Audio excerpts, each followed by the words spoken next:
is good with you? It is your boy Travis Kinley coming back to you with another one. It's like 5:40 in the morning.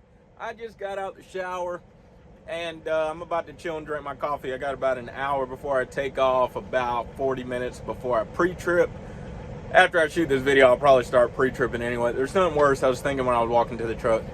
There's nothing. I can't imagine a worse feeling than I have my whole day planned out, my whole morning planned out. I leave, about 20 minutes for a pre-trip and everything. And then during your pre-trip, you find something, but you've been awake for the past 3 hours. You know what I mean? So after this video, I'm gonna do that anyways. Nevertheless, yeah, just got out of the shower, feeling pretty good. Ready to go to the house. I'm going home tomorrow afternoon. So, and I'm just gonna chill for a little while. And after that, I'm actually thinking I might just try to run freight around South Carolina, Georgia, Florida. I expect a lower revenue week, but I'm fine with that. But I plan to just return back home real fast, spend a few more days, and then come back out for like 2 weeks, and then go back home.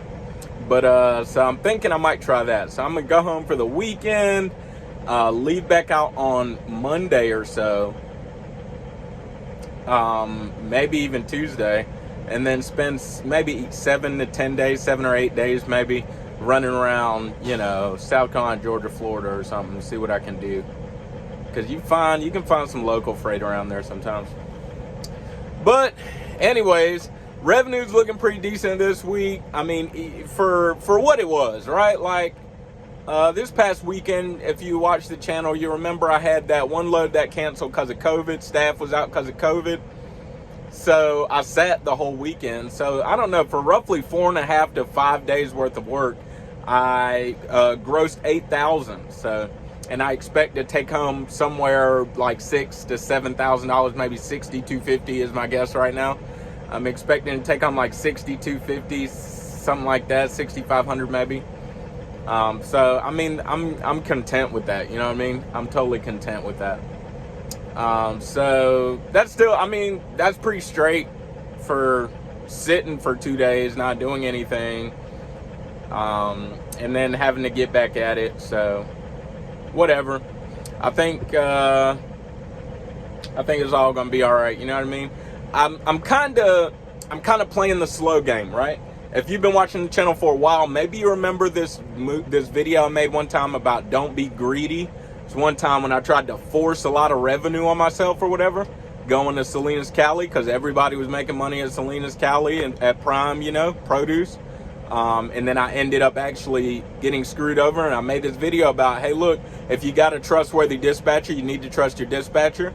And I had a trustworthy dispatcher, but I was just greedy. I was hungry to make what other people were making. So this time, I'm really bringing that. I've brought so many Prime lessons with me to Landstar. I can't even. I'm telling you, everything we've been talking about on the channel, it is still in play. 100%, it is still in play. I could go on and on about that. But, in reference to that specific lesson, I brought that to Landstar. So I'm not trying to be too greedy. I'm not trying to go into areas that I don't necessarily want to be in, or that are experiencing inclement weather and they get caught up there. I'm trying to follow the code that I've had for my truck. I'm still sweating from the shower. I'm trying to follow the code that I've had for the truck, as far as trying to keep it in the southeast. No good and well you ain't got no APU bunk heater instead of idling all night, and just, I don't know. There's certain areas I want to keep it to, not wearing out the motor, climbing hills for the revenue. So I'm not trying to be greedy. Of course, I'm still trying to make money and pay bills and etc. But I don't want to be greedy to do it. I don't want to be in a rush to do it. It's just kind of slow and steady wins the race. Coming off a good week right now, part of me wanted to run another week. But the other part of me was like, dude, you really want to go home too, though. Like, you really want to go home and see your family. Don't sacrifice that trying to be greedy. I'm only at 4 minutes, so I have a video on my list that I've been planning for that I never shot, and I'm going to shoot it right now because it's on topic. There's give and take in the trucking industry.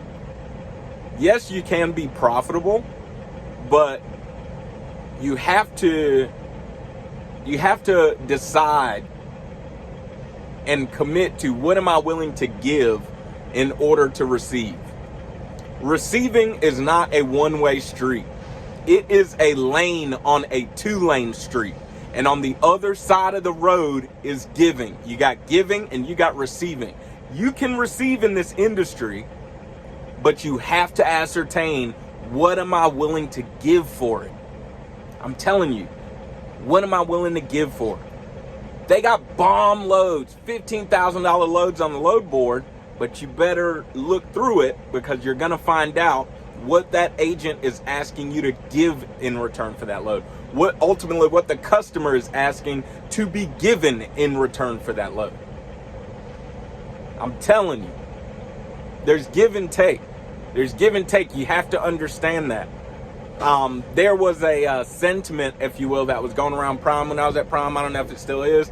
And that sentiment was that, man, there's a lot of new people that are coming, and they see all these channels where people talking about money, money, money, money, money, but you're not talking about the work and the junk, the mud that sometimes we got to get drugged through by some folk. And once I heard that sentiment the first time, I decided I never wanted to be that type of channel again. So know that there is give and take in this industry. I swear you're not going to come receive a bunch of money and think you're not going to have to give something for it. Don't come out here thinking you're going to have to give something for it.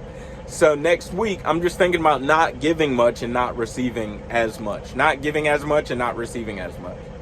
Just to take it easy. Go back to the house, quicker return time. Maybe even pick up a load, deliver, pick up another one, deliver, go back to the house a couple days, go back out, and just, just chill just for half a second before I get back to work. We'll see what happens. Crazy stuff has happened in the past week. Forgot I was going to mention this during this video.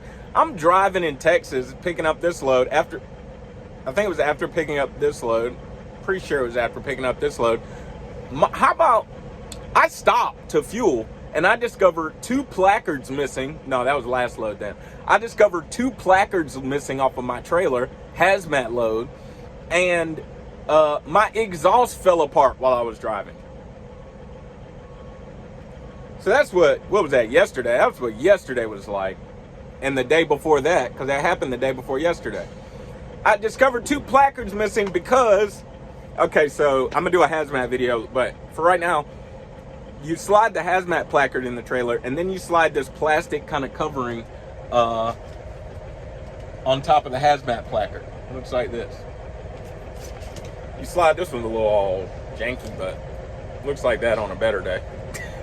You slide this in front of the placard so your placard doesn't fly out of your trailer. Well, I get a load that requires 2 different types of placards. Well, I only have 4 of those protective coverings.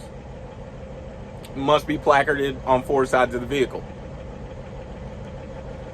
So I'm like, all right, we're going to see how this goes. 2 of them fly out. I don't know if you saw Johnson's Logic channel by him making them one time, but I had to draw a placard to get me to the next truck stop, because my current truck stop didn't have any placards, didn't sell any. Loves, Loves ain't really about that. They ain't really about that life. They'll say yeah Hammer, but they ain't gonna say Jack Hammer. They that type of place. But I don't hate on Loves. I like Loves. Not the one I'm at right now, but I like Loves. So that gets me to the next truck stop, in which I have to buy the placards, and I'm sitting there. I go ahead and shut down because I've already driven what I needed to for today. I go ahead and shut down. So then, of course, you check in to get the exhaust fixed. Then, you go to sleep. They wake you up in the middle of the night. You park the truck in the shop. You can't go to sleep after getting in the shop because they're beating on your truck. Then finally you get back in the parking space. Well, then I realized, well, golly, I got to be up in 3 hours, right? I might be preaching for a friend this weekend who was exposed to COVID. He's waiting to take a test. So I spend that time preparing for the sermon and stuff like that. So now I'm driving yesterday on 2 hours of sleep, but a 9-hour day. So the load paid well though, but it was like, man, I had to give more than I signed up to give on that load just because of that. So anyways, this load passes, the load I'm going to pick up in a little bit, that passes by the terminal, and I definitely plan on stopping to get me some more placard protectors. That's the moral of that story. Make sure you get more than you need. All the time. Get more than you need. Get more than you need. My goodness, man. So, anyway, but look, hey, the week's going well, dude. For not working 2.5 days this week, but still, you know, being able to gross 8,000, you know, to the truck before Landstar's cut and everything. I mean, that's straight, dude. So, ready to go home, though, ready to see my girls. Look, I'm about to check out. I'm about to start pre-tripping and stuff like that. You already know what the motto is. Work hard, play hard, sleep hard. Find you somebody to love. I love y'all. Don't forget, it's not about what you believe. It's all about why you believe it. Now live free.